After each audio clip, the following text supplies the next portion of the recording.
يا أيها الذين آمنوا ادخلوا في السلم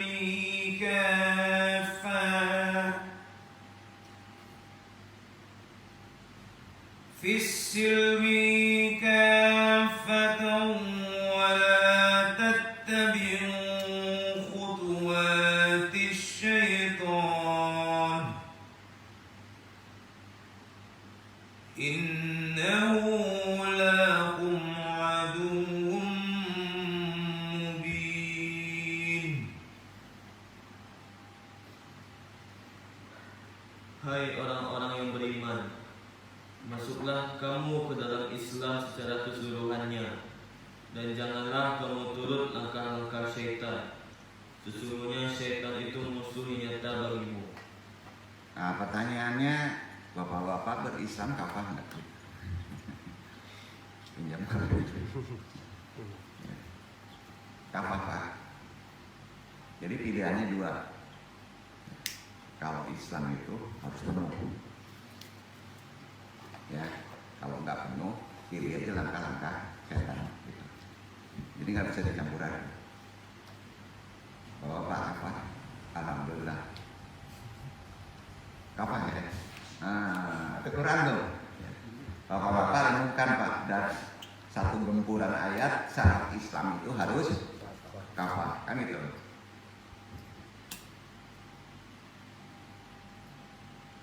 Mudah-mudahan kita semua diberi keringanan menjadi Islam yang kafah. Ya. Karena Islam kafah itu kan nggak mudah ya. Prinsip itu kan, apalagi zaman sekarang. Nanti menjelaskan perkara kafah itu sampai di mana. Dan kalau itu tidak sedikit aja melenceng pilihan kita, maka kita bukan dianggap tidak berislam. Memang tidak Islam. Kalau ngaji kemarin-kemarin kan kita harus istilahnya gini ya, santai, gembira, jangan neraka-neraka deh. Sekarang kok mulai neraka lagi nih kayaknya, gitu ya. Karena yang mudah kan zaman sekarang ini kalau anda terlalu keras nanti enggak, ya bukan takut enggak promosinya kurang gitu ya, enggak pada datang gitu ya. Cuman takut berat mengamalkannya, takut jadi negatif ya. Islam ini jadi masalah nanti, itu yang ditakutkan. Islam itu solusi ya. Begitu juga di Islam ini kafah ini termasuk mengikuti sunnah nabinya sebagai Rasulullah kan. Nah, kalau mengikuti sunnah nabi harus berilmu loh. Ya. Ingat nabi ini orang Arab. Ya, kita orang Indonesia. Jadi sunnah nabi itu harus murni termasuk adat tradisi Arab diikuti. Tidak. Yang lil alamin ya, yang sesuai tentunya. Disinilah fleksibelnya Islam gitu. Jadi kalau ngikutin Nabi bapak-bapak nggak bisa hidup loh. Misalnya hukumnya makruh, bapak-bapak naik Honda harus naik onta, cari onta jadi. Nah, susah Pak, ya kan? Harus proporsional, ya kan? Mengikuti sunnah itu, ke sunnah dulu nih. Itu sebabnya mengikuti sunnah Nabi bukan berarti berlaku persis dengan Nabi. Sekarang mulai ada, bahkan ada yang ingkar sunnah. Karena terlalu dalam mungkin ini ya, terkait dengan adat jadi ingkar sunnah. Tapi ada yang pula melampaui sunnah. Ya. Jadi aneh. Jadi aneh. Yang nggak berjenggot dipaksa berjenggot sampai cari obat berjenggot. Nah, karena belum ketinggian. Hal ini kan berdasarkan dinamika kehidupan para sahabat yang hidup menyaksikan Nabi serta disaksikan Nabi. Para sahabat apa mengikuti sunnah Nabi juga? Tidak. Bahkan ada yang boleh dikata mendekati bangkang, Pak. Nah, makanya kita pelajari sahabat. Dan itu sama Nabi tidak disalahkan. Tidak disalahkan. Jadi mengikuti sunnah Nabi harus berilmu. Ya, sebentar-bentar hadis sahih enggak? Ini deh. Makanya kalau Anda agak suka dengan ulama-ulama yang bau-bau abangan ya. Tapi kadang-kadang ngelongsong pula udah lumping pakai ini ya, pakai syahadat. Ngaco ini juga kan, terlampau gitu. Dia nggak boleh ya. Silat ngikutin gerak sholat. Silat sholat beda, ya kan? Nggak boleh sedikit pun juga bersilet mengikuti gerak sholat, nggak boleh. Nggak, katanya waduh. Nanti pas sholat kita bersilat kan gitu kan? Nah, ini nggak boleh ya Pak ya. Nah, ini harus dipisahkan. Nah, jadi sunnah Rasul itu diikutinya harus profesional, terutama zaman sekarang. Dan itu memang dibolehkan oleh Nabi. Ada beberapa sahabat diantara yang berbeda sikap dengan Nabi. Ternyata Nabi sendiri membenarkannya. Woi, jangan ikutin sunnah, bukan kelompokku, pergi sana. Ini nggak boleh gitu. Salah satu contohnya adalah apa yang termaktub dalam pidato sahabat Umar bin Khattab waktu dilantik jadi khalifah. Nah, yang terdokumentasikan dalam kitabnya kalau mau baca silakan. Hayatus Sahabat. Kitabnya itu ya.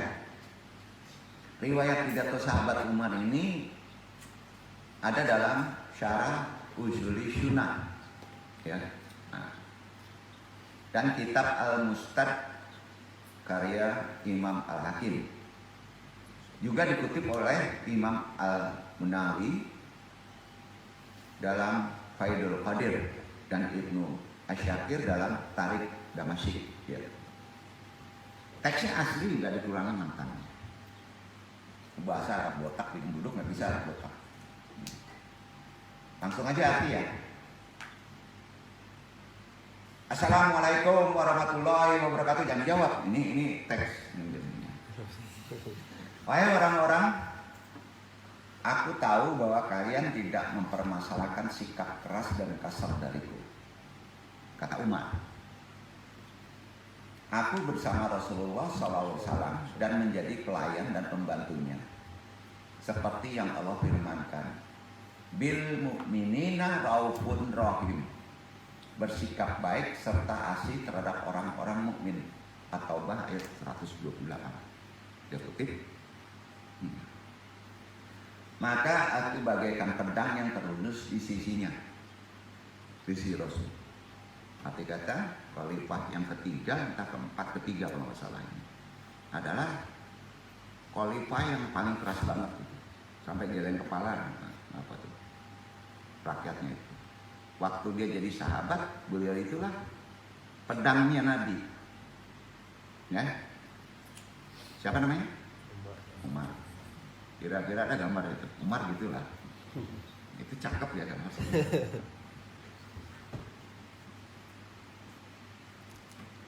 Maka aku bagaikan pedang yang terlunus di sisinya. Sampai beliau menahanku atau mencegahku sehingga aku berhenti. Jadi Khalifah Umar ini kalau lagi marah hanya bisa berhenti kalau Nabi yang menyuruh berhenti. Begitulah. Ini guru suruh berhenti enggak juga, malah guru pula mau dikeberangan kacau. Jangan lawan ulama ya. Ada atur ulama. Ya. Ya, bukan nggak bolehnya nggak promosi ya. Ikuti aja, pasti dia melakukan sesuatu ada keturunan, ada aturan. Ya. Bapak-bapak yang muda-muda jangan jadi ulama dulu Pak. Kalau ulamanya langsung kepada akses perubahan tarbiyah terhadap umat, bapak-bapak nggak sabar. Repot Pak. Dia menyampaikan nasihati, menyuruh, memaksa, tegas, ya, lembut. Itu diaduk jadi satu Pak. Harus tahu letak proporsinya. Berat nggak? Berat ya. Tidak pandang bulu. Istri, anak, tetangga yang lain. Saatnya keras-keras. Ya. Jadi kalau ada ulama yang beraliran yang saya lembut, jangan terlalu lembut juga ya. Keras, jangan terlalu keras juga. Itu ya. Jadi beliau kalau ditahan oleh Rasulullah maka berhenti marahnya. Bila tidak, maka aku hadapi orang-orang sebagai ganti sikap beliau yang halus. Itu pidato dari Umar. Aku selalu seperti itu bersama Rasulullah. Sampai beliau wafat, sampai beliau ridho terhadapku. Segala puji yang banyak milik Allah atas hal tersebut, dan dengannya aku memperoleh keselamatan. Aku terus pada posisi tersebut saat bersama Abu Bakar, khalifah kedua kalau nggak salah, pengganti Rasulullah setelah wafat Nabi. Kalian tahu kemuliaan Abu Bakar, keulasannya, kehalusannya lembut. Abu Bakar, aku menjadi pembantunya seakan pedang di hadapannya. Sama. Jadi waktu Abu Bakar, pedangnya di hadapan Abu Bakar. Lebih keras lagi. Aku padukan sifat kerasku dengan sifat halusnya terhadap Abu Bakar. Kecuali bila ia menghalangiku. Nah, gitu menurut Pak. Kalau sudah ditunjuk khalifahnya orang lain, ya nurut juga, gitu ya. Maka aku berhenti. Bila tidak, aku akan bertindak. Aku selalu seperti itu sampai Allah memanggilnya sementara ia ridho kepadaku. Jadi segala puji yang banyak atas hal tersebut, dan dengannya aku memperoleh keselamatan sampai urusan kalian hari ini ada padaku. Masuk ya khalifah. Ya. Aku tahu akan ada yang banyak berkomentar, mengkritik. Umar bersikap kasar pada kita saat kepemimpinan ada pada selainnya. Bagaimana jadinya nanti saat ia menjadi pemimpin? Ketahuilah, sesungguhnya kalian tidak akan bertanya pada salah seseorang tentangku. Kalian telah mengenalku. Jadi waktu itu umat sudah tahu karakternya.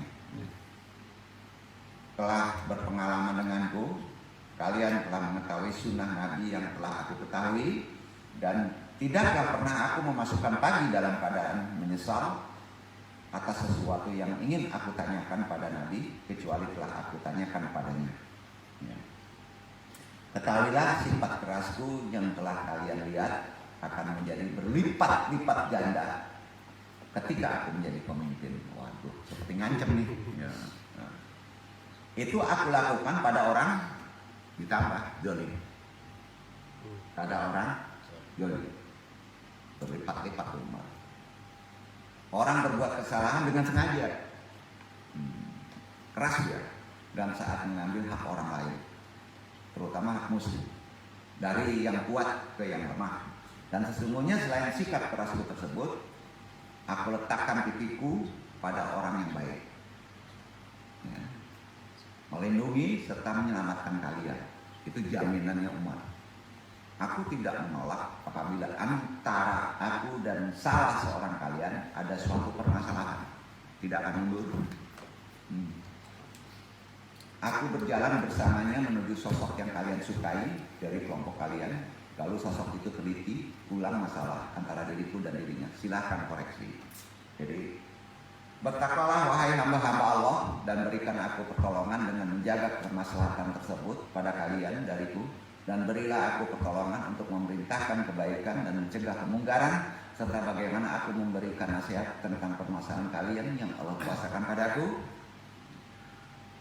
Jadi itu apa yang disampaikan sahabat Umar tersebut menunjukkan bahwa Umar dalam membela Nabi seringkali berbeda sikap. Jadi sunnah Nabi itu yang nggak perlu diikuti taklid buta, nggak perlu. Ya. Nabi Muhammad adalah sosok yang halus serta lebih memilih menghindari pertikaian. Sedangkan sahabat Umar kebalikannya. Pantang ditantang kalau dia buat jolim, langsung semen lampangan, gitu. Umar. Dan Nabi mendiamkannya. Kecuali karena dia berbuat jolim dan haram. Ia berwatak kasar serta tak segan-segan bertindak kasar kalau memang dianggap perlu. Dalam membela Islam, dalam membela kebenaran, ia tak segan-segan bertikai sampai Nabi sendiri menghentikannya. Dan ini semua sepengetahuan Nabi serta beliau mendiamkannya. Ya. Ini adalah sekelumit contoh bagaimana sunnah Nabi bukanlah persoalan mengikuti bagaimana Nabi bertindak, tapi bila dikembalikan pada kajian ilmu hadis, ya, adalah soal bagaimana perkataan, perilaku, serta pengakuan Nabi muncul terkait dengan permasalahan yang hendak diikuti. Karenanya bisa jadi ya, ada beberapa permasalahan yang Nabi tidak memberikan contoh. Ya. Tapi ada sahabat yang melakukannya dan Nabi mendiamkannya. Jadi kita boleh mengikuti contoh sahabat. Kalau Nabi mendiamkannya, ya. Atau sunnah Nabi bisa saja asal tambal sulam ya. Dalam artian kadang yang apa tidak Nabi lakukan oleh para sahabat dilakukan, ditambah, ya. Dan pada waktu itu Nabi mendiamkannya, berarti menunjukkan bahwa Nabi tidak mempermasalahkannya, ya kan? Nah, sehingga secara tidak langsung sunnah Nabi bisa saja tidak terbentuk dengan Nabi melakukannya sendiri, iya kan?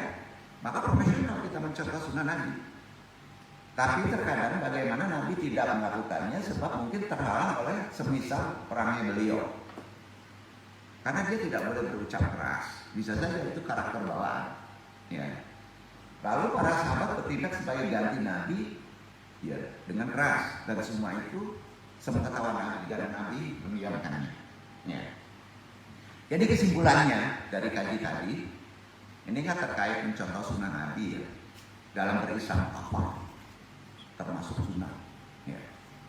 Perihal mengikuti sunnah Nabi tidaklah segampang menanyakan adakah dasar Nabi melakukannya atau tidak. Hati-hati. Sering orang sekarang kan, mana dasar sunnahnya, sahih nggak sahih. Kurang bijaksana kita ngomong. Ya.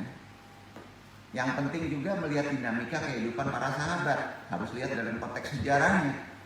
Orang-orang yang ada di sekitar Nabi yang lebih tahu tentang bagaimana sikap Nabi atas berbagai hal. Ya. Itu penjelasan dari itu, bukan memenangkan orang yang tidak mengikuti sunnah Nabi secara penuh. Ya. Begitu juga kisah tentang Khalifah Sayyidina Ali bin Abu Thalib. Ini pernah disampaikan. Dalam sejarah hidupnya, kita sama tahu ya, pernah disampaikan ini. Tapi ini penting mengulang. Sayyidina Ali terancam dibunuh karena memiliki musuh yang cukup banyak. Tapi seperti menyangkut misalnya virus corona, ya. Kalau Sayyidina Ali masih hidup, ketawa kita dulu, ya. Ketawa dong sendiri mengenai ancaman virus corona. Pernah bahkan sudah dalam ancaman pembunuhan karena beliau musuhnya banyak, ya musuh yang nggak jelas ya. Musuh banyak tapi musuhnya nggak jelas. Tahu musuh nggak jelas Pak? Nggak ada badai, nggak ada angin kok dimusuhin ya? Kan nggak jelas tuh.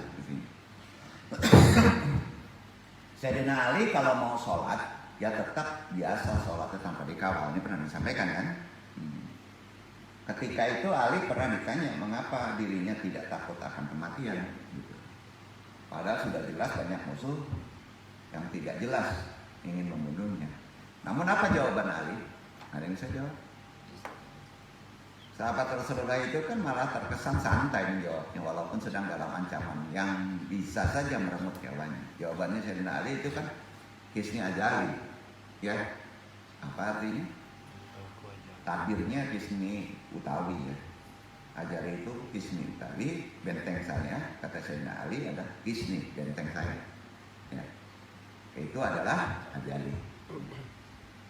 Jatah ajal artinya kok. Benteng saya itu jatah ajal. Mati itu ajali. Sudah ada jatahnya Bapak-bapak. Ya.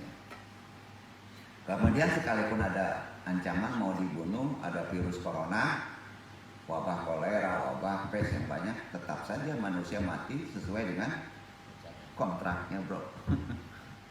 Alias waktu yang sudah ditentukan oleh Allah. Betul. Gempa kemarin, ya kalau bapak-bapak kontraknya besok mati besok, bapak-bapak ketabrak truk. Umpama. Namun bukan berarti pasrah begitu saja loh dalam pengertian kaji sekarang ya.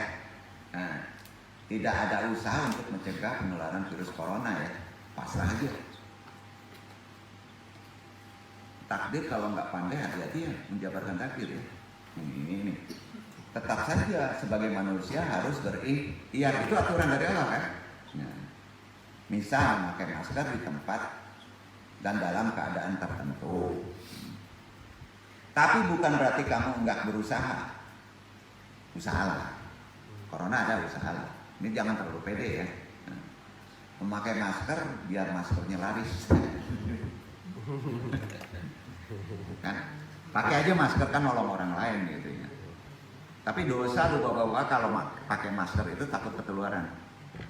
Ini terkait takdir. Beresin niat bapak-bapak ya. Halo.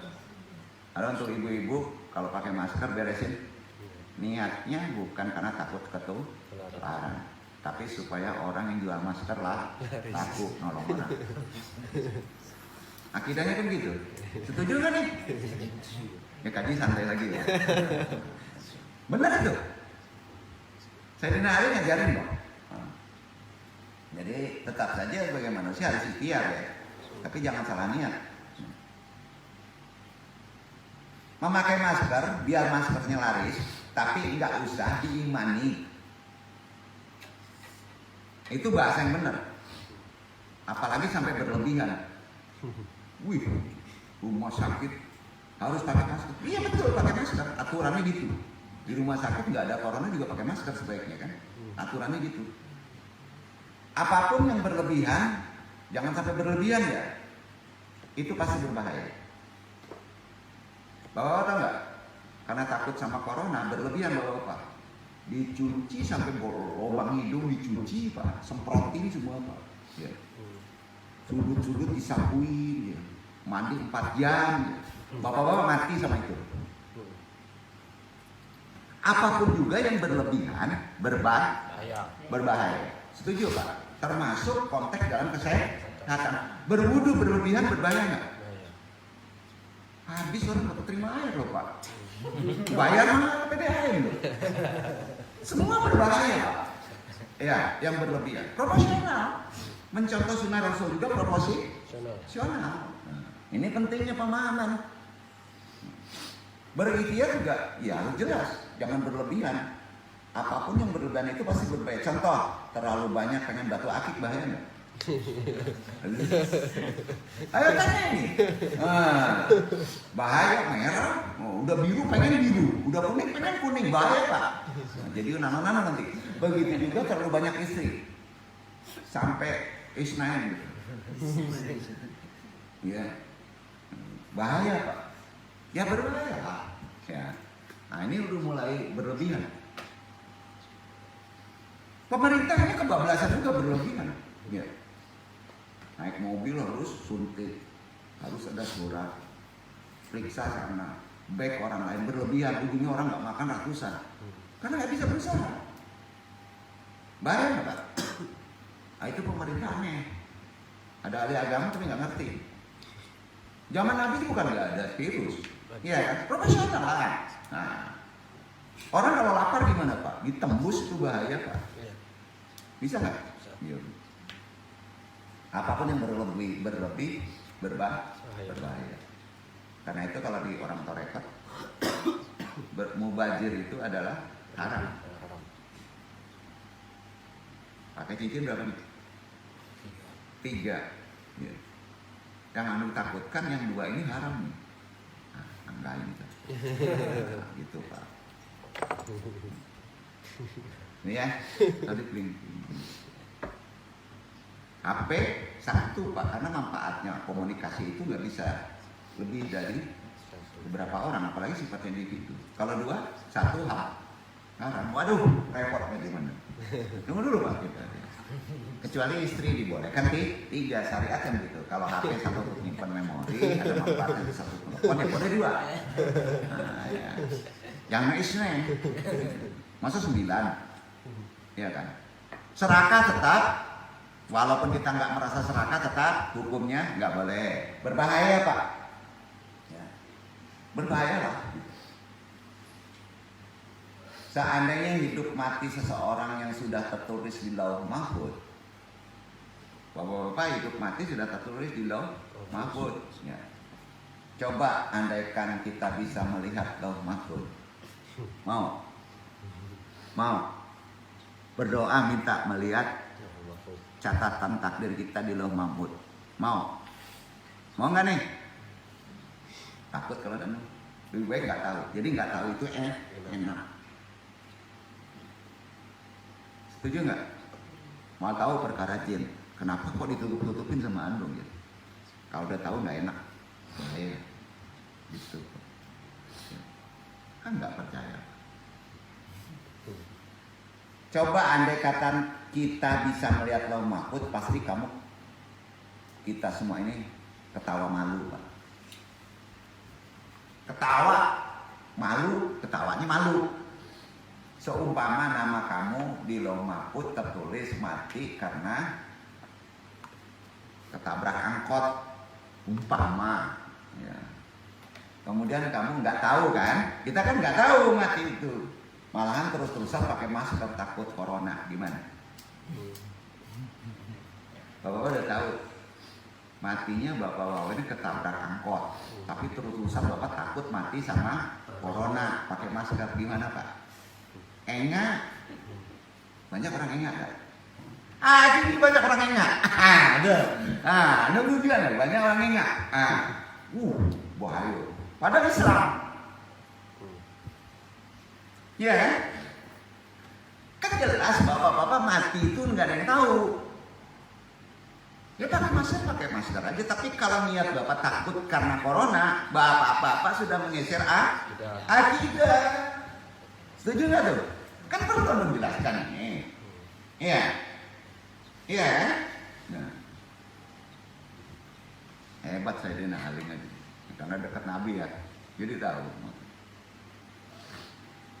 Jadi malah terus-terusan kita pakai masker takut corona, bingung nih. Jadi ketika hal tersebut terjadi, maka manusia yang amat ketakutan oleh virus corona itu akan ditertawakan oleh malaikat Israel. Cengenges tentu semua tuh. Malaikat Israel itu ngetawain kita. Iya.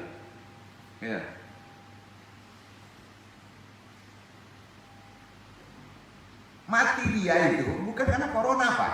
Ada yang lucu nih. Bisa nggak corona? Nah, dibungkus corona. Padahal nggak corona, banyak itu. Bener banyak itu.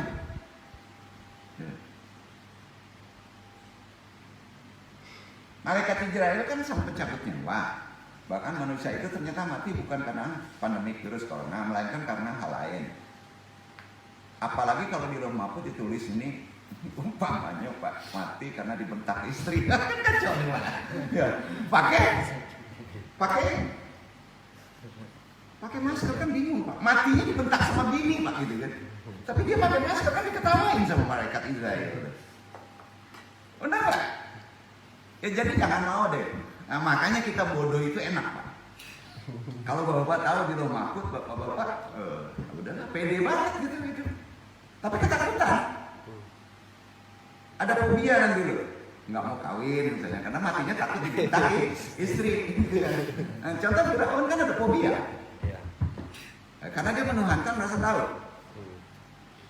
Ada dari Bani Israel akan menjatuhkan kerajaannya kan, nah, tuh. Maka dibunuh anak semua kan, fobia jadinya. Orang Arab pernah fobia nggak? Karena salah akidah.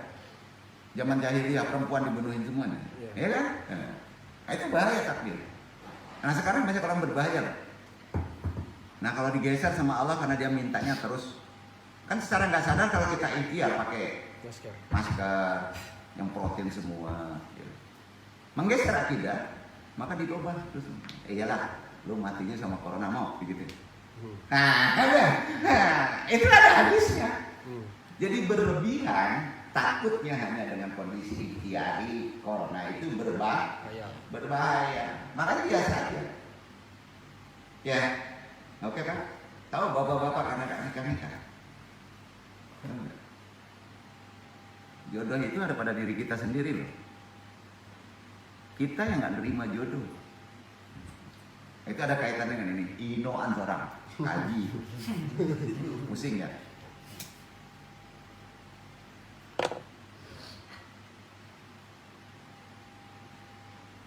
Jadi jelas di Lauh Mahfuz matinya dibentak istri. Terus yang kita takuti dengan masker itu apa ya? Bingung nggak ya? Kan nggak nyambung tuh, nggak ada hubungannya ya. Matinya jelas dibentak gini, tapi dia takut sama corona pakai masker. Nyambung nggak? Sekarang banyak yang nggak nyambung ya. Banyak. Iya banyak orang nggak nyambung sekarang dengan agama. Maaf ya, belum sampaikan ini akidah. Bapak-bapak percaya jomblo juga banyak yang nggak nyambung tuh. Ya. Nyombong nggak ada sangkut pautnya dengan sudah kerja, persiapan nggak ada. Jodoh itu tidak juga terkait dengan gua mesti ganteng gini nggak ada.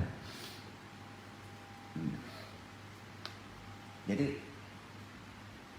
gini deh, kalau pengen dapat jodoh bapak-bapak terbang ke langit Pak, tengok di Lauh Mahfuz, timpukin loh. Jadi pusing deh kalau orang nggak paham tata aturan agama, jadi aneh, bukan nggak beragama. Mulai sekarang tata aturan agama mulai jadi nggak paham karena kepintaran orang itu sudah menggeser aturan agama. Yeah. Komodo itu paham jeung takdir. Liur. Ya. Kalau nggak paham takdir pusing. Pusing nggak Pak? Pusing. Corona sekarang pusing nggak? Pusing. Karena jika memang takut tertular virus corona COVID-19, niatkan bukan karena menghindari mati. Ini terkait hadis dengan mantan bahasa yang berbeda dengan kekinian. Dengar. Kalau ikhwan akhwat takut karena menghindari mati dari terserang pandemi COVID, niatkan bukan karena menghindari mati, tetapi khawatir merepotkan orang lain yang nantinya akan merawat ketika sakit yang benar.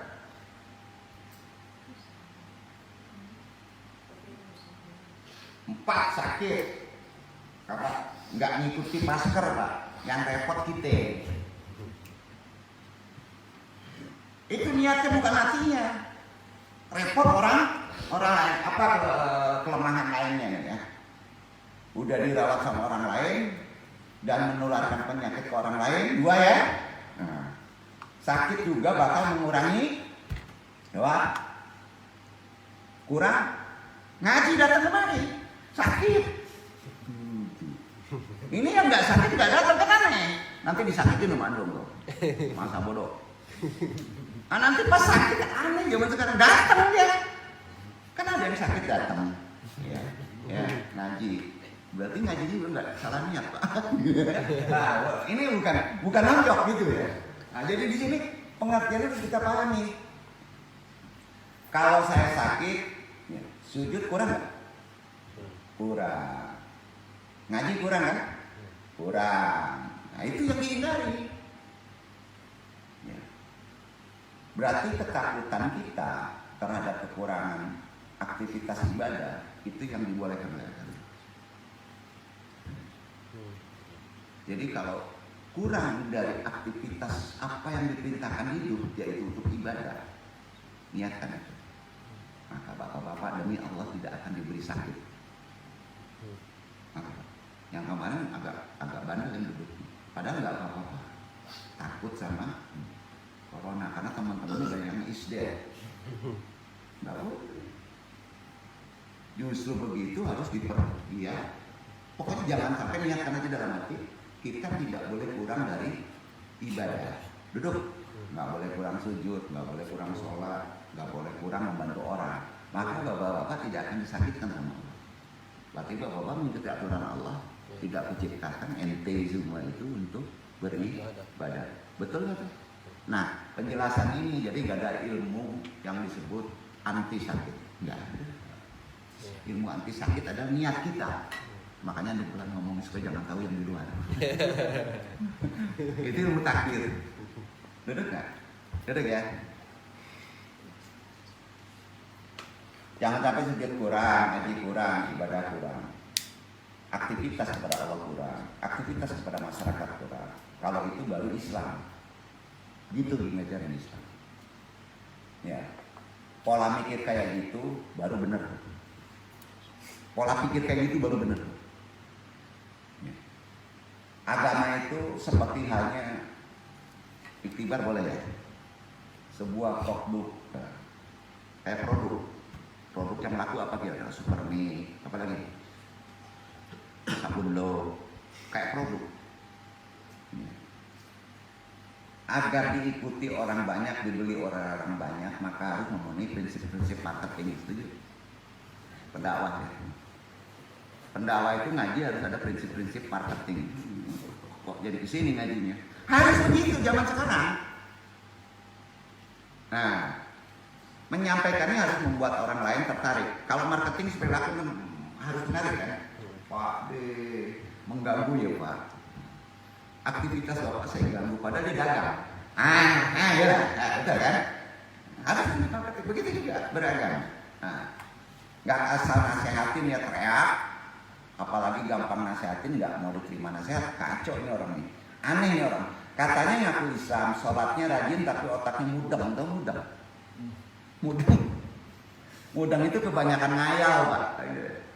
Seolah-olah menjadi sufi harus tegas begini, nggak bisa begitu beragama. Dari alamnya nih, kita harus pakai metode. Gimana jadi marketing yang baik sih? Ya nasihat yang baik, ya kan? Ya. Tapi sekali-kali boleh lah jadi umat ya.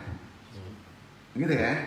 Ya boleh, ada saatnya. Gini, kadang-kala terkadang iri dengan agama lain Bandung. Ini bukan belain agama lain. Yang ajarannya disampaikan dengan cara menjanjikan. Islam kadang-kala menjanjikan. Kita roba sekarang ya. Karena sudah saatnya bahwa setiap mereka yang mati pasti masuk surga. Ada ngomong gitu. Berani nggak? Bapak-bapak mati, Muslim kan sudah sadar pasti surga. Berani ngomong gitu. Harus begitu. Marketing. Maka laku orang Islam.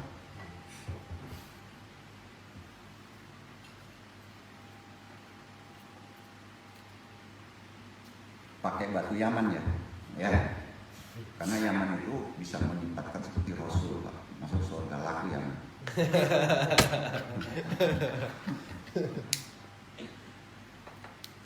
Setiap yang mati Muslim masuk surga. Benar. Nah, di Islam banyak yang menyampaikannya sebaliknya. Ya. Sebaliknya. Itu yang prihatin. Kamu nggak isbah, kamu neraka nanti. Nah, ngaco nih. Coba kalau berdakwah, menasihati, ya, semua kan pendakwah. Pak Iqbal pendakwah, ya. Semua pendakwah. Pak Ridwan pendakwah. Betul nggak pendakwah? Pendakwah itu orang yang sering nasihati. Dakwah itu tidak dengan ngomong aja ya. Tingkah laku juga dakwah. Ya. Jangan berdakwah itu menasihati neraka. Ajaran Islam tidak pernah menebar ancaman. Sekeras Umar tidak pernah menebar ancaman. Nggak boleh. Ya. Islam itu gampang karena salah satu konsep ajarannya tidak menebar ancaman. Gampang. Nasihat anu jangan digampang-gampangin. Ya. Relax aja. Beragama itu relax aja, tapi jangan direlek-relekin. Ya, sambil ngosok batu tapi ngapalin ayat kursi kan gitu. Itu cakep itu. Iya kan? Dan semua yang sudah bersyahadat pasti masuk surga. Ini anu sampaikan bukan atas pemikiran sendiri. Semua berdasar ada kitab-kitab, baik itu kitab yang lama, klasik, yang modern sekalipun. Islam itu kafah. Apa? Kafah. Kafah adalah menyuruh umat Islam agar dalam gerak hidup dan kehidupan ditujukan untuk sepenuhnya berbakti kepada Allah dengan segala keikhlasan. Karena dalam ayat tadi kan ada kata Asilmi ada, bisa berubah salin. Ini harus pahami. Dalam surat Al-Baqarah 28 tadi kan Asilmi tadi kan Islam konteksnya. Maksud ayat itu adalah masuklah kalian ke dalam semuanya ajaran Islam. Kan itu. Maka dari itu dakwahkanlah, nasihatilah ajaran Islam itu, amalkan secara total. Kan itu. Tidak dibenarkan mengambil satu bagian dan meninggalkan sebagian yang lain. Syahadat, ya sudah, sholat, zikir banyak, riba dimakan, sama itu, nggak boleh. Bukan Islam itu. Kata asilmi yang diterjemahkan dengan kedamaian atau Islam. Arti Islam itu kan damai. Setuju kan nih? Setuju. Damai itu gimana Pak? Tidak bercakap, ya. Tidak mudah sakit hati, tidak bersungut-sungut, ya. Sabar. Bapak Islam. Damai nggak? Tanya nih. Berarti berapa persen Islamnya? Bapak udah sadar tuh. Orang yang bersadat dijamin masuk surga. Kalau bapak tidak murni kafah Islam, maka surga juga jauh ya kontraknya ya. Ini itu. Nah, kareba ya minta semua. Kalau kare lalu heran ya ngomong, nah itu nggak dapat. Pengertian lalu itu bukan tidur, nggak nyimak, nggak mau menerima. Maka dasar Islam, ikhwan, akhwat, damai. Sudah itu naikkan. Dasar Islam, kita Islam damai. Keduanya tidak mengganggu. Tidak mengganggu. Dan warna oranye itu kepada usi. Allah ibu negara. Supaya kaku konsepnya ya. Ya. Tapi kalau niatnya yang orangnya itu untuk kita dengan cara tadi itu doni. Betul kan?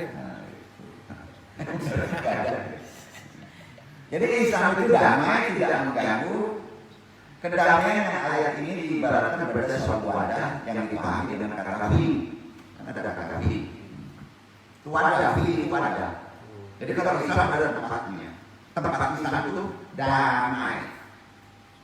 Damai itu Pak. Ngalah. Cuma pas ngalah ini kalau ngalah terus gua nggak menang. Itu setan. Percaya nggak? Damai. Karena kalau orang menunggu, mengalah itu ditunggu, maka lama. Kalau Bapak nyuci yang berkaratnya udah lama dan nyuci yang hanya kesiram dengan abu biasa cepat mana?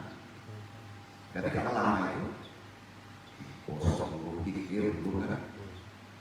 Nah gitu kira-kira. Kok ada aja jawaban? Islam harus menggunakan akal, ya, akal yang sehat ya. Jadi ada kata fi. Orang yang beriman diminta untuk memasukkan totalitas dirinya ke dalam wadah fi tadi.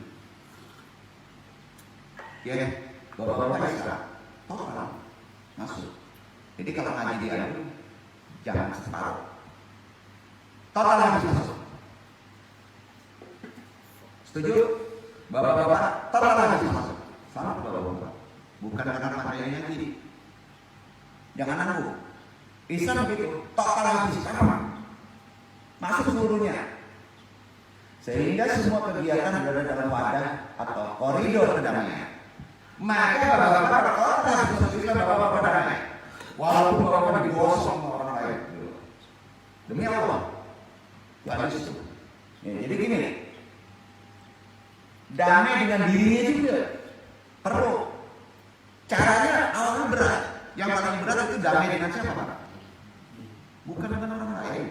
Kita nggak bisa damai dengan diri kita sendiri. Benar nggak? Iya. Berarti diri kita ada yang gosok. Ya. Udah nggak perlu dikaji. Betul kan? Nah, damai pula dengan dirinya, damai dengan keluarganya, dengan seluruh manusia, binatang, tumbuh-tumbuhan. keseluruhan alam raya. Walhasil yang namanya kafah secara menyeluruh tanpa kecuali. Ayat tadi menuntut setiap orang yang beriman agar melaksanakan seluruh ajaran Islam. Jadi jangan hanya percaya, mengamalkan sebagian ajaran dan menolak, mengabaikan sebagian yang lain. Bukan Islam namanya. Ia dapat juga bermakna, masuklah kamu semuanya kafah tanpa kecuali. Tanpa kecuali. Jangan seorang pun di antara kamu yang tidak masuk dalam kedamaian Islam. Rugi. Ada yang membaca salmi. Salmi itu, dan ada pula yang membaca silmi. Silmi kafah. Secara keseluruhan, hal dari Islam artinya ke dalam seluruh syariatnya tanpa kecuali. Tanpa kecuali. Ini oleh Ibnu Jarir dari Ikrimah berkata Abdullah bin Salim, Syarabah Ibnu Yamin serta Asad, Usaid bin Ka'ab, Sa'id bin Ammar dan Qais bin Zaid, mereka semua dari golongan Yahudi, orang-orangnya. Semua dari golongan Yahudi. Wahai Rasulullah, hari Sabtu adalah hari besar kami. Yahudi kan hari Sabtu. Maka biarkanlah kami merayakannya. Dan bahwa Taurat itu adalah kitabullah. Sama dengan Islam, sama dengan Quran. Maka biarkanlah kami membacanya di waktu malam. Itu orang Yahudi. Ya. Maka turunlah surat Al-Baqarah tadi. Itu asbab nuzul. Apa judulnya? Di surat Al-Baqarah tadi kita dibaca. Dari suatu riwayat sekelompok kaum Yahudi begini sejarahnya, menghadap Rasulullah hendak beriman kepada Islam, namun meminta agar dibiarkan merayakan hari Sabtu dan mengamalkan kitab Taurat pada malam hari. Itu asbab nuzulnya ya. Turun surat Al-Baqarah 28 ini, mereka menganggap bahwa hari Sabtu merupakan hari yang harus dimuliakan karena ada di kitab Taurat. Adalah kitab yang turunkan oleh Allah juga. Maka turunlah surat Al-Baqarah itu 208 agar tidak mencampur baukan agama. Iya. Bayangin, orang dulu aja kayak gitu. Masa orang sekarang campur aduk dengan filsafat, dengan ini, dengan ketakutan, dengan corona. Bisa kan tidak gitu? Ya. Istilah kafah kan dalam surat Al-Baqarah menurut bahasa artinya utuh, utuh, integral. Jangan nanggung. Bapak Islam integral. Makanya kalau nyanyi juga pakai kopiah integral. Jangan nanggung. Masa nyanyi enggak apa-apa? Kita kan muslim. Kalau nyanyi enggak apa-apa, pakai dewa, pakai biju ngaco. Ya, jangan tersinggung ini tunjukin contoh yang paling gampang ya. Jadi itu Al-Baqarah menunjukkan itu total, ya total integral. Pahami, mengikuti Islam secara utuh menyeluruh, tidak sepotong, tidak parsial. Visil nikah itu kan murni total masuk Islam, ya. Termasuk juga ke dalam Islam syariat-syariatnya secara utuh. Jadi nantinya ada yang disebut kafatan, kafatan yang menuruti hukum-hukum. Kafatan itu menuruti hukum-hukum Allah secara keseluruhan. Jadi beribadah. Ya. Haram. Landasnya berserah diri. Memang berat. Mengikuti kafatan itu ke hukum-hukum fikih Islam. Landasannya apa? Berserah diri. Ya. Tunduk, ikhlas, tanpa ampun, nyerah aja pada aturan itu. Jadi di antara pokok-pokok berserah diri kepada Allah ialah pokoknya cinta damai, bro. Cinta damai. Islam itu cinta damai, agama cinta. Ya. Dan meninggalkan pertempuran di antara orang-orang yang sehidayah. Boleh perang? Boleh berantem? Bisa. Boleh. Kalau kita dijolimi dulu. Kalau kita dijolimi dulu. Nah, harus berilmu. Kalau kita dijolimi dulu, ada nggak orang yang pandai sabar dengan penjoliman? Pas dia melengah langsung kita jolimi. Ya, tetap kita salah. Ya. Jadi perintah yang terdapat pada ayat tadi menunjukkan arti tetap dan abadi. Ya, ingat ketika Islam sampai kiamat harus begitu. Kapan? Ya. Tetaplah kalian berserah diri kepada Allah sepenuhnya. Hal ini senada dengan firman Allah, ya ayuhan nabi taqillah. Ini ada di Al-Ahzab ayat 1. Hai nabi, bertakwalah kepada Allah. Itu maknanya sama. Makna ayatnya, wahai orang-orang yang beriman, dengan sepenuh hati dan tingkah laku tetaplah kalian menjalankan ajaran-ajaran Islam sejak hari ini dan sampai ke depan kiamat nanti seterusnya. Jangan sekali-kali kalian melepaskan salah satu dari syariat-syariatnya. Jangan. Allah murka. Allah murka. Bahkan ambillah Islam secara keseluruhan, pahamilah maksud Islam yang sebenarnya dalam setiap tingkah laku menghadapi setiap masalah. Pakailah nas-nas Al-Quran, sunnah-sunnah Rasulullah, lalu amalkanlah secara setiap saat, setiap anjuran. Jangan mengambil satu dalil nas atau dalil sunnah tanpa memperdulikan dalil-dalil nas sunnah lainnya, sebab mungkin berselisih paham dengan hujah yang dipakainya, dan hal ini bisa menimbulkan perpecahan, percekcokan yang semakin seru di antara kalian, dan akhirnya kehancuran bagi kalian semuanya. Ini terjadi Pak. Jangan-jangan itu wakuhan datang kemari, ya kan? Nah, kalau kita pendakwah, bapak-bapak ini pendakwah, pokoknya damai aja deh. Sudah seharusnya bagi kita kaum muslimin berpegang pada tali persatuan Islam ya, terlalu nasional bahasanya. Bahkan kalau kita merasa kiai hafal kitab-kitab tasawuf, melotok, itu buku sama dibahasnya. Ya. Terhadap apa saja persoalan agama menjadi perhatian pikirannya, maka insya Allah dia tidak akan asal ngomong. Ya. Tidak hanya karena kealiman yang dituntutnya ya bagi seorang pendakwah, penasehat sebagai muslim, tapi juga memahami umat, kebutuhan masyarakat pada saat konteks kodrat ya zamannya. Ya. Terutama khusus agama saat ini harus diakui bahwa dalam Islam berkembang ekspresi keagamaan yang keras dan puritan memang betul. Ya. Seperti balik lagi rodanya itu. Di sisi lain juga berkembang pemahaman ekspresi keagamaan yang moderat. Beda puritan dengan moderat itu benturan terus. Ya. Tarik menarik antara kedua arus ekspresi ini sejak dulu hingga sekarang ada itu. Jadi kalau ditanya bahwa Bapak puritan atau moderat, tengah-tengahnya bro. Habis Nabi kita bisa jadi puritan, bisa jadi moderat. Yang susah itu ya. Karena dua-duanya harus dikuasai. Ya. Bapak-bapak begitu, bukan tugas Pak Ustadz aja ya. Disiplin agama bapak begitu juga. Jangan terlalu keras, jangan terlalu lemah. Nah, gimana konsep kerasnya harus tahu, konsep lemahnya pun harus tahu dan kondisi waktunya pun harus tahu. Proporsional. Jadi itulah Islam yang profesional ya. Nah. Di sisi lain juga berkembang pemahaman ekspresi keagamaan yang berbau politik nih. Ya. Ini tarik menarik tercermin juga dalam perjuangan politik di Indonesia sejak terbentuknya negara bangsa ini kan dulu ya. Yang bahaya itu apa? Yang bahaya itu agama dipolitikan. Gak sadar orang Minang itu jago berpolitik.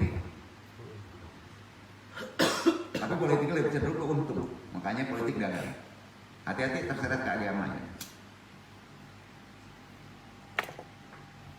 Marketingnya harus bagus. Ya.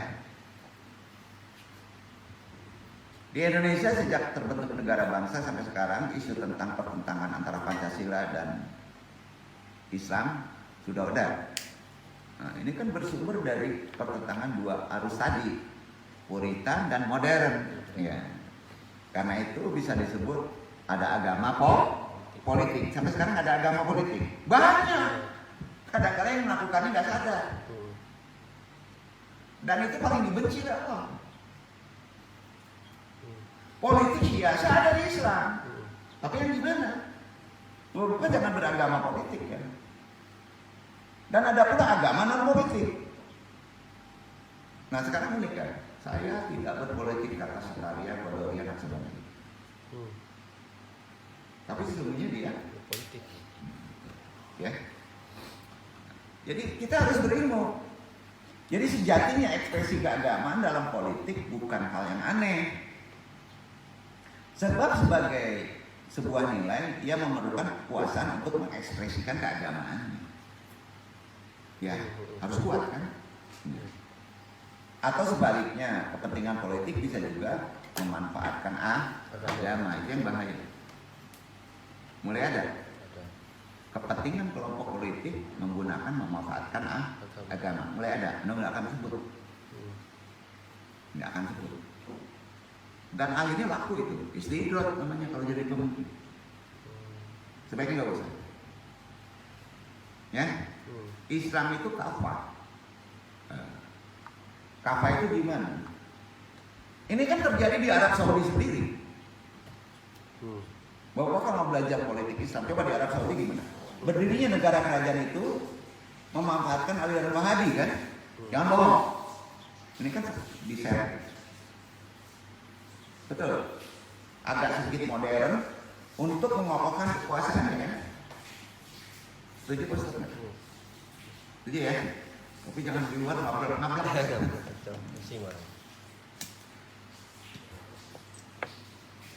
Itu terjadi sampai sekarang. Meski kini di sana menuju arah moderat kan? Iya kan? Namun ekspresi politik keagamaan yang keras itu ternyata tidak awet. Hati-hati, nggak ada yang awet. Mayoritas umat lebih nyaman dengan ekspresi keagamaan yang moderat. Tapi ada kearifan ya. Ini terbukti setiap upaya membawa umat, terutama di Indonesia, ke arus politik keagamaan yang keras selalu gagal. Pasti gagal.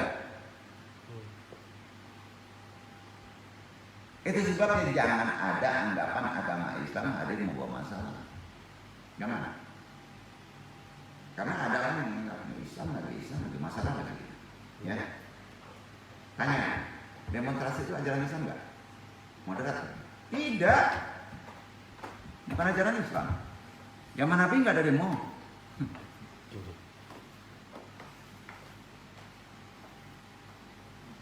Itu anu keras kemarin.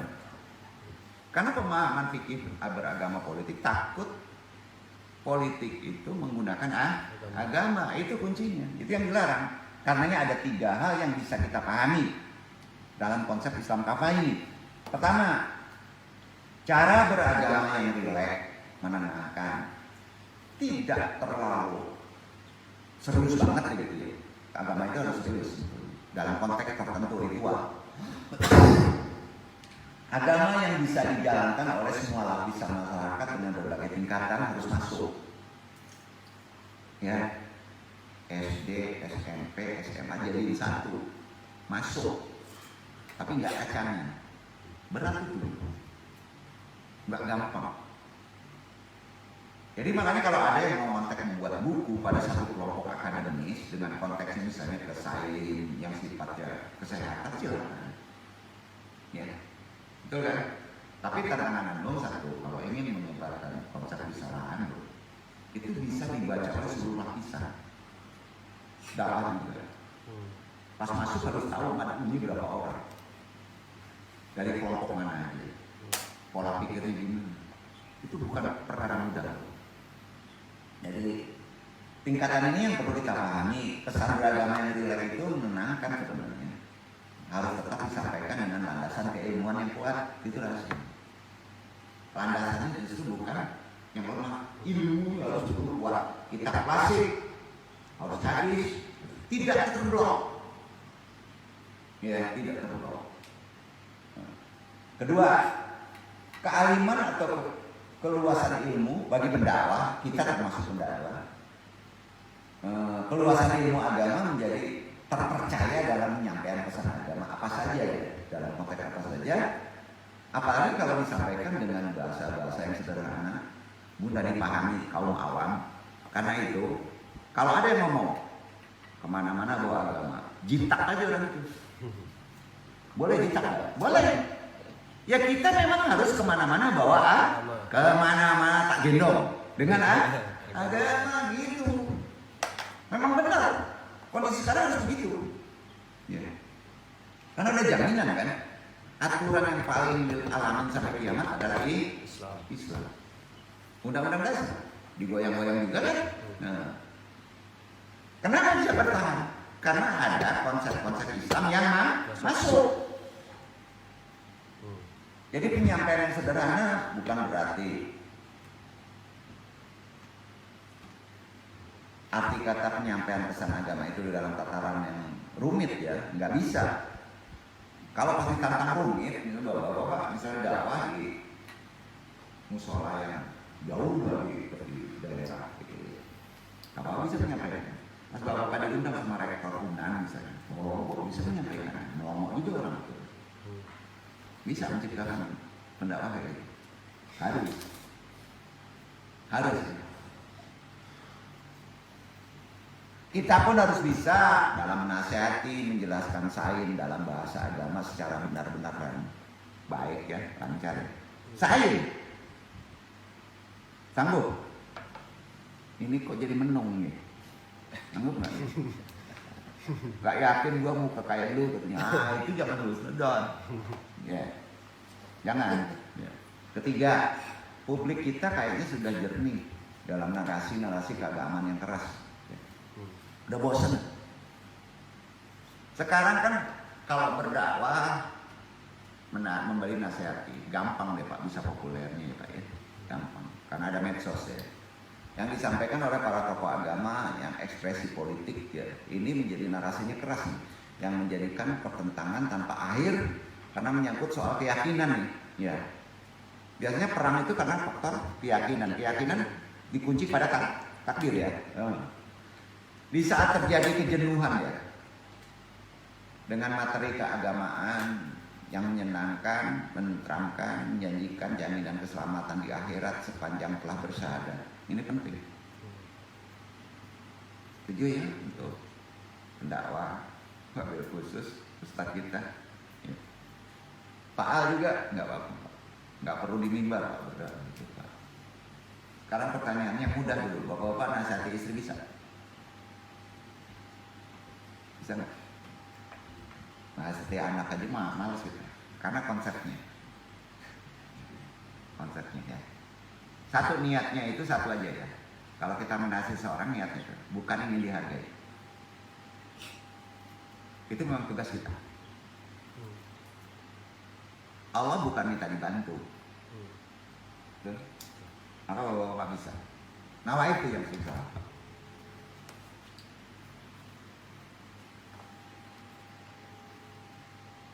Tiga hal tadi yang Anda jelaskan yang perlu dipahami dalam konsep yang terkait dengan nasihat, penjelasan.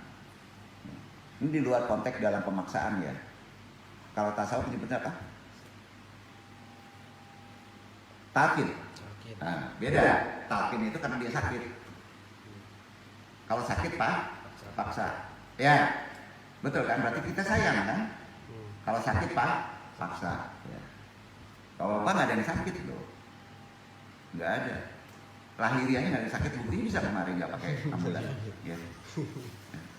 Cuman ada sakit yang tersembunyi, ini yang bahaya. Yang paling bahaya itu memaksa sakit yang tersembunyi. Ngobatinnya pun harus tersembunyi, jangan ditanya. Mau ikutin aja. Itu konsepnya gitu, itu spiritual. Ya. Ini jangan dong. Ini bukan rahasia nanti. Jadi tiga hal tadi perlu kita pahami yang akan kita membuat pengajian dakwah Islam menyeruak ke dalam semua lapisan dan kita pahami termasuk mereka yang selama ini dijauhkan dari agama ya. Karena konsep pola hidup arus yang memberi ruang ekspresi keagamaan yang bisa diterima oleh semua kalangan, ekspresi keagamaan kita ya harus berkembang ya gitu di masyarakat khususnya lingkungan sendiri dulu lah ya. Wabil khusus di zaman sekarang ini sebaiknya jangan kaku banyak ngalah ya. Itu dulu dasarnya. Jangan kaku banyak ngalah aja. Ada cerita gini nih. Ada seorang ustaz dipanggil sama anak muda nih ke rumahnya. Maksudnya untuk ngaji atau apa. Pas sudah tiba di rumahnya diuji oleh pemuda tadi. Suruh pulang. Udah sampai pulang. Kejadian tadi berulang sampai 3 kali. Dipanggil suruh pulang. Panggil suruh pulang. Panggil suruh pulang. Udah datang ke rumahnya. Panggil suruh pulang. Begitu terus berulang. Kalau itu terjadi ke Pak Ustadz Fauzi gimana? Kira-kira panggil kedua 3 kali ya. Datang. Nggak pulang. Udah selesai. Pulang. Panggil lagi 3 kali. Anehnya Pak Ustadz tadi nggak marah. Justru ketawa dia. Si pemuda tadi kan heran. Dia tahu mau nguji nih. Kok bisa ya? Sabar bener. Sabar bener. Kalau itu dari masalah bahwa baru berulang. Ada masalah satu itu dipanjangin gitu. Jadi tetap aja satu. Kalau itu tetap aja masalah itu baru itu masalah satu. Ya, baru itu masalah satu. Maka tadi menjelaskan kalau dia itu kan tetangga wajib memenuhi undangan panggilan. Oh, undang tetangga. Hukumnya apa itu? Wajib. Kalau dua wajib satu. Yang prioritas sampai bahwa berundang tetangga suruh makan itu wajib datang. Apa hukumnya? Wajib. Orang sekarang jika ada mana dia datang. Kena tuh Islam. Makanya ada saatnya orang itu mengundang kita. Jangan kita mengundang dia. Kalau dia diundang sama kita, kamu nggak tahu nanti kalau nggak datang. Itu konteksnya lain. Gini, pemuda tadi heran kok bisa ya Ustaz itu tahan. Hukumnya dia tahu secara apa aturan fikih. Kalau diundang hukumnya wajib datang. Begitu juga kalau disuruh pulang ya pulang aja. Disuruh pulang. Islam kayak gitu Pak. Islam itu kayak gitu. Saya berislam. Berislam itu kayak gitu. Ini kok jadi model begini ya? Enggak susah kan? Gampang aja. Tidak mudah marah, ramah, memuliakan tetangga, menghormati yang lebih tahu, menyayangi yang muda, dan kesemuanya menunjukkan bahwa Islam itu rahmat bagi semesta alam. Sayangnya kebanyakan dari kita belum bisa mempraktikkan Islam secara kalah. Hebatnya diri itu apa? Egois. Islam itu kapal. Contoh, bagaimana jika yang dipanggil oleh pemuda tadi sampai 3 kali dan disuruh pulang adalah seorang rektor, dokter misalnya, Pak Ustadz ini rektor, dipanggil pemuda tadi di model gitu, kira-kira gimana? Pas datang suruh pulang, langsung harus segede. Kurang ajar, gua ini rektor, ini gaya nih. Jadi jelas di sini kita memahami kalau ada rektor yang manggil mungkin beda jawaban dan responnya, bisa jadi marah. Oleh karena itu, Anu berpesan umat Islam bisa menunjukkan identitas keislamannya secara benar, secara kafah. Islam yang menjadi rahmat bagi semesta alam. Karena itu ada penafsiran ya. Lubuk hati yang paling dalam, kayak disebut kafir atau musyrik, ataupun dia ahli kitab, ataupun bahkan orang munafik. Namun di lubuk hati mereka tetap beriman pada Allah. Ya. Orang musyrik dalam hati mereka masih tetap mengakui percaya pada Allah. ahli kitab baik Yahudi, Nasrani kan diajar oleh agama mereka percaya pada Allah. Cuma yang jadi masalah pusaka keluar menyembah berhala berat sekali melepaskannya. Ya. Masih nempel juga pada gereja. Islam kafir, munafik, lidah mereka mengakui beriman, namun hati mereka tidak mau percaya. Ini yang paling bahaya. Hati ternyata. Tetapi kalau dikaji lebih mendalam, mereka pun merasakan salah. Menjadi orang munafik itu mereka merasa salah. Kalau kita bisa merosot hati. Jadi menurut ayat tadi, Allah menyuruh kepada seluruhnya lebih baik masuk saja ke dalam Islam, walaupun kita masih munafik. Coba kamu masuk. Jangan lagi berpecah belah, dibawa hawa nafsu kehendak masing-masing, karena kata surat Al-Baqarah tadi, menurut penafsirannya ada asal khotnya, dibaca dengan huruf sin, dipatokkan menjadi asalnya, gitu. Jadi ikut aja, walaupun kita murtad, tapi kalau percaya kepada yang satu, maka kamu aman.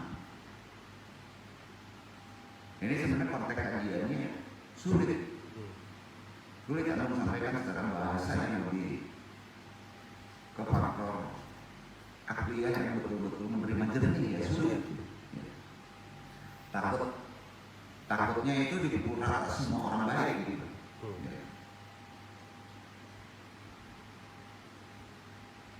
Allah menyeru kepada seluruhnya, lebih baik kamu masuk sajalah secara kafah kepada Islam.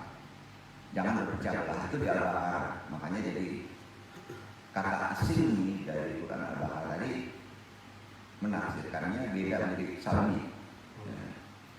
Asli ini arti kedua bacaan ini ialah tentu saja yaitu Islam yang berarti menyerah diri, sirmi. Kalau salmi penuh masuk dengan tulus ikhlas.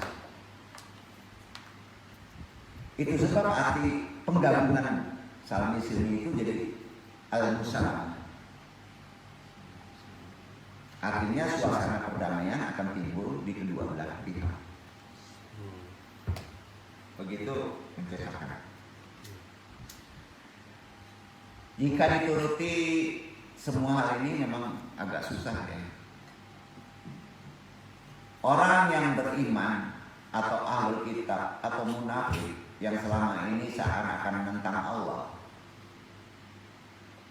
dan Roh pun murka kepada mereka agar mereka rujuk kembali kepada Allah, berdamai terhadap Roh-Nya supaya Allah pun memberi ampunan. Ada di Quran.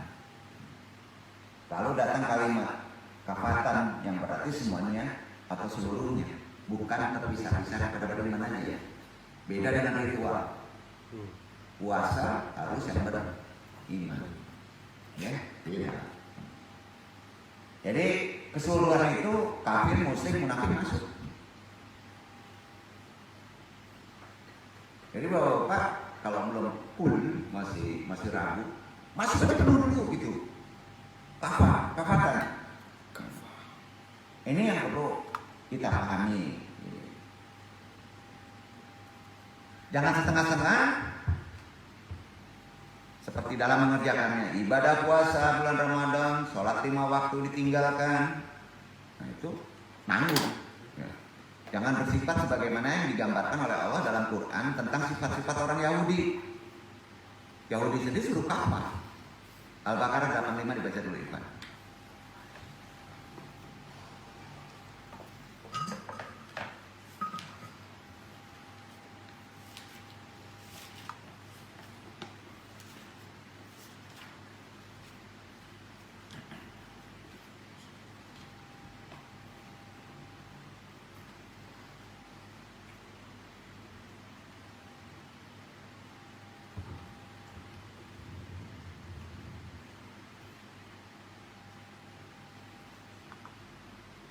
ثم أنتم هؤلاء تقتلون أنفسكم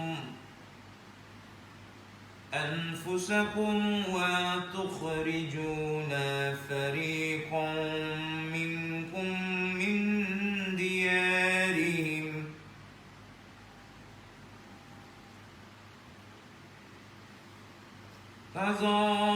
تظاهرون عليهم بالإثم والعدوان وإن يأتوكم أسارى تفادوهم وهو محرم عليكم إخراجهم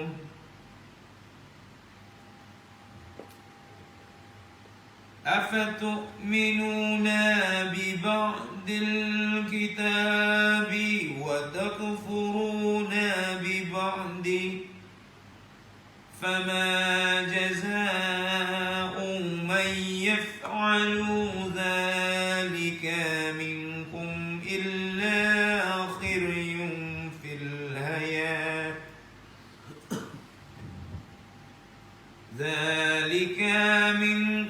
إلا خزي في الحياة الدنيا ويوم القيامة يردون إلى أشد العذاب وما الله بغافل عما تعملون.